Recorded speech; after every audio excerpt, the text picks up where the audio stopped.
berdoa kepada Allah Subhanahu wa Ta'ala, tidak ada yang namanya putus asa.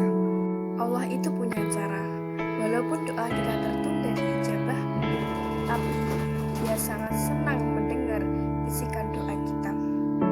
Apalagi kita berdoa dengan ikhlas. Jadi semua itu ada prosesnya. Doa pun itu ada prosesnya. Saya akan menceritakan sebuah cerita, dan sebelum saya menceritakan kisah ini, terlebih dahulu kita harus paham bahwa tugas kita adalah berdoa dan tugas Allah adalah menerima doa. Maka kita sebagai hamba tidak boleh berdoa sambil memikirkan urusan Allah.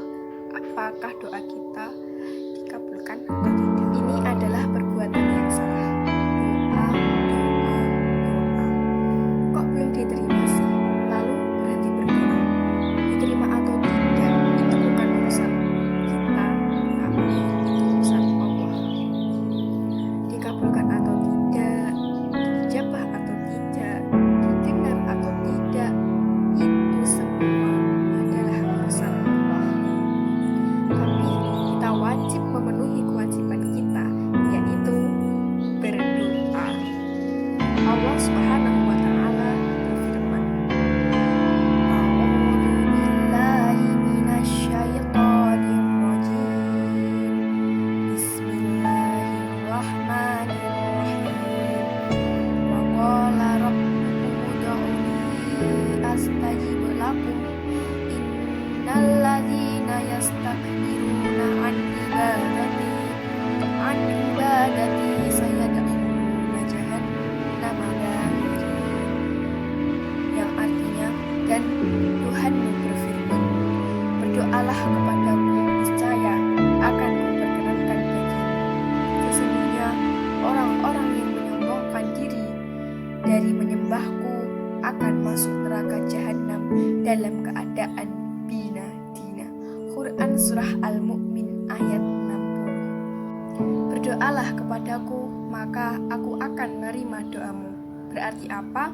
Berarti kita harus menjalankan doa itu, menjalani perintah dan tidak usah memikirkan janji. Di ayat ini kan ada perintah dan ada janji. Kita diperintahkan untuk berdoa dan Allah janji akan mengabulkan. Berarti kita tidak usah memikirkan janjinya Allah. Yang perlu kita pikirkan adalah kewajiban kita, yaitu berdoa kepada Allah Subhanahu wa Ta'ala. Amirul Mukminin berkata, Al-Wafa, yaitu orang yang mendapatkan taufik dari Allah, adalah man aktsara minat doa, mereka yang terus tidak pernah berhenti berdoa. Itulah orang yang mendapatkan taufik dari Allah Subhanahu wa Ta'ala. Dia tidak memikirkan diterima atau tidaknya. Saya akan bercerita. Kisah ini adalah kisah yang sungguh-sungguh terjadi.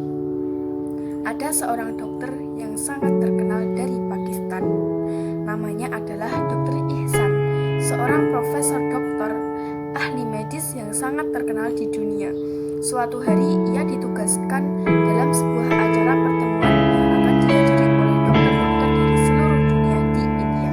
Dr. Ihsan ditugaskan oleh negara untuk memimpin acara itu karena kebetulan ia ada tugas di kota lain. Maka ia terpaksa naik pesawat agar cepat sampai untuk menuju kota tempat pertemuan tersebut. Ia naik pesawat. Kira-kira perjalanan 1 jam di pesawat. Sebelum sampai di kota tujuan, tiba-tiba cuaca berubah. Hujan sangat deras hingga ada informasi bahwa pesawat tidak mampu melanjutkan perjalanan. Bahkan tiba-tiba terjadi kerusakan pada sayap pesawat. Pesawat pun terpaksa landing. Pesawat landing di bandara yang lain. Dr. Ihsan pun jadi marah. Katanya, kenapa kami diturunkan di sini? Kami adalah dokter yang sedang ditunggu oleh banyak orang untuk memimpin sebuah konferensi kedokteran dunia. Ia jadi marah lalu bertanya kepada bagian informasi. Lalu bagaimana kelanjutannya?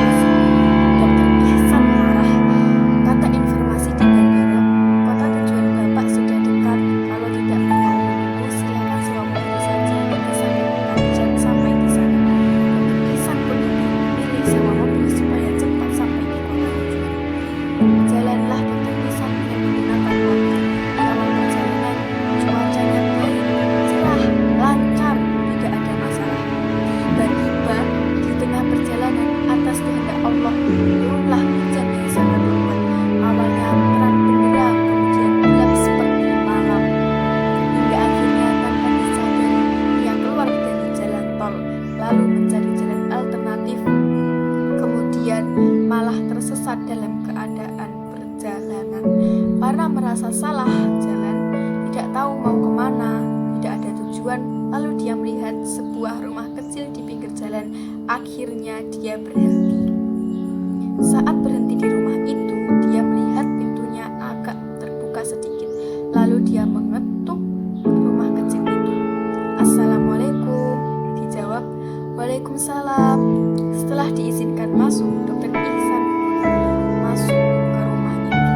Ternyata yang ada di dalam rumah itu adalah seorang nenek yang sudah tua.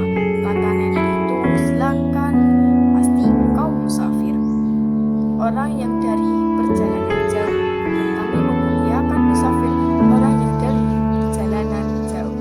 Silakan, mohon maaf saya tidak bisa melayani, saya hanyalah seorang ibu yang sudah tua. Silakan makan dan minum makanan dan minuman yang ada di atas meja."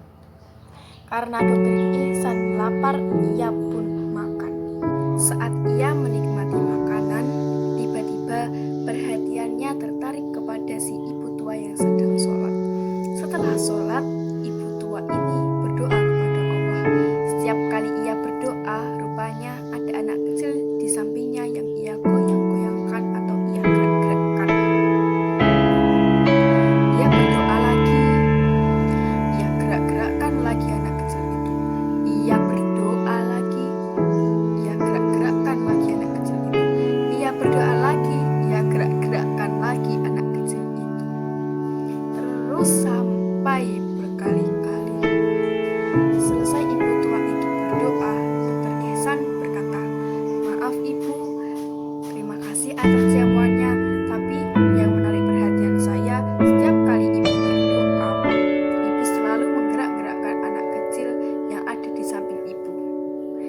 Memangnya anak kecil itu siapa?" Si ibu menjawab, "Itu adalah cucu saya. Kedua orang tuanya telah meninggal. Cucu saya menderita penyakit, ia tidak bisa bergerak, dan kata dokter di kampung saya ini, juga kata tetangga-tetangga saya, bahwa yang bisa mengobati cucu saya ini ada seorang dokter terkenal yang bernama Dokter Ihsan. Dia adalah satu-satunya dokter yang mampu mengobati penyakit cucu saya ini." Allahu Akbar, Allahu Akbar. Nangislah Dokter Ihsan. Dia berkata, "Pertama kali aku tahu Allah Subhanahu wa Ta'ala punya bermacam-macam cara untuk mengabulkan doa seorang miskin di dalam desa dan kampung. Ia tidak bisa ke sana untuk mendatangi Dokter Ihsan, tapi Allah yang mendatangkan Dokter Ihsan kepadanya. Pun faya. Tidak heran jika pesawat mengalami kerusakan dan terpaksa mendarat. Tidak heran juga hingga akhirnya si dokter tersesat di jalan, karena dunia dan segala isinya ini adalah milik Allah, dan Allah lah yang mengatur semuanya, bukan manusia. Tidak ada istilah batasan-batasan kota dan negara. Semuanya adalah milik Allah dan segala isinya. Ibu tua itu tidak pernah berhenti berdoa. Saking yakinnya dalam berdoa, setiap berdoa sebentar dia masih berharap cucunya bisa bergerak normal kembali. Lalu berdoa lagi. Itulah hamba yang tidak pernah bosan berdoa, dan Allah paling senang dengan Allahu. Apa itu Allahu? Yang terus berdoa. Allahu artinya pulih. Ia berdoa, lalu berdoa lagi. Belum diijabah doanya, ia berdoa lagi. Walaupun belum dikabulkan, ia berdoa lagi. Tidak pernah bosan dalam berdoa. Ia terus menikmati doanya karena selalu berkomunikasi kepada Allah Subhanahu wa Ta'ala. Itu yang membuat seorang muslim cinta kepada Allah. Ia merasa cukup bahagia karena bisa curhat kepada Allah Subhanahu wa Ta'ala, bisa bermunajat kepada Allah. Soal dikabulkan atau tidak itu adalah urusan lain. Yang penting saya mau menikmati, mendekatkan diri saya kepada Allah Subhanahu wa Ta'ala lewat doa. Kita semua tentu punya masalah, tapi janganlah berputus asa, karena kita memiliki senjata yang kuat, dan senjata itu adalah doa. Senjata orang-orang mukmin adalah doa. Jangan hanya ikut berdoa amin, amin saja, tapi enggak paham, berdoalah sendiri. Di rumah setelah sholat malam, angkatlah tangan saudara untuk berdoa kepada Allah. Dan indahnya berdoa itu, saat saudara berdoa, jangan langsung berkata, "Ya Allah, saya punya masalah, tolong selesaikan masalah saya." Jangan begitu, tapi tolong agak sedikit sopan. Bagaimana maksudnya sopan? Kalau berdoa, puji Allah dulu. Ya Allah, yang maha mulia, yang maha segala-galanya. Ya Allah, saya mengakui kebodohan saya, kelemahan saya, kekurangan saya, dosa dan maksiat saya, dan Engkau maha pengampuni, Engkau maha kasih dan sayang, Engkau lebih sayang kepada hamba ketimbang orang tua dan diri hamba sendiri. Ya Allah, Engkau maha baik dan Engkau maha adil. Ya Rahman, Ya Rahim, Ya Hayyu, Ya Qayyum, Ya Awwal wal Akhir, Ya Dzal Jalali wal Ikram, Ya Malikal Mulk, Ya Allah, Ya Allah, Ya Allah. Saat memuji Allah, kita pun jadi nangis duluan, padahal belum meminta. Kita belum meminta. Doa itu sungguh nikmat. Doa itu sungguh nikmat jika kita tahu rahasianya. Oleh karena itu, jika kita perhatikan surah Al-Fatihah dimulai dengan Alhamdulillahirabbil alamin. Artinya apa? Segala puji bagi Allah, Rabb seluruh alam. Ar-Rahmanir-Rahim, Maliki Yaumiddin, Iyyaka na'budu wa iyyaka nasta'in. Setelah 4 ayat kita memuji Allah, barulah masuk ihdinas siratal mustaqim. Barulah kita minta petunjuk kepada Allah. Enggak ada yang langsung seperti ini. Bismillahirrahmanirrahim lalu membaca ihdinas siratal mustaqim. Enggak ada. Karena begitulah prosesnya sistem dalam berdoa. Ternyata selama ini kita kurang beretika dalam berdoa. Apalagi setelah kita memuji Allah, kita membaca sholawat Muhammad SAW. Setelah itu mulailah masuk kepada doa kita. Contoh, saudara punya masalah, dan saya senang jika seorang bapak, seorang anak, seorang ibu datang curhat sambil nangis. Saya terharu. Lalu saya bilang, curhat ibu sangat indah. Saya saja nangis mendengarnya. Saya jadi sangat terharu. Bisa enggak begitu sama Allah? Saya saja yang mendengarkan terharu, apalagi Allah yang maha baik, yang jauh lebih baik daripada saya, yang maha pengasih dan penyayang.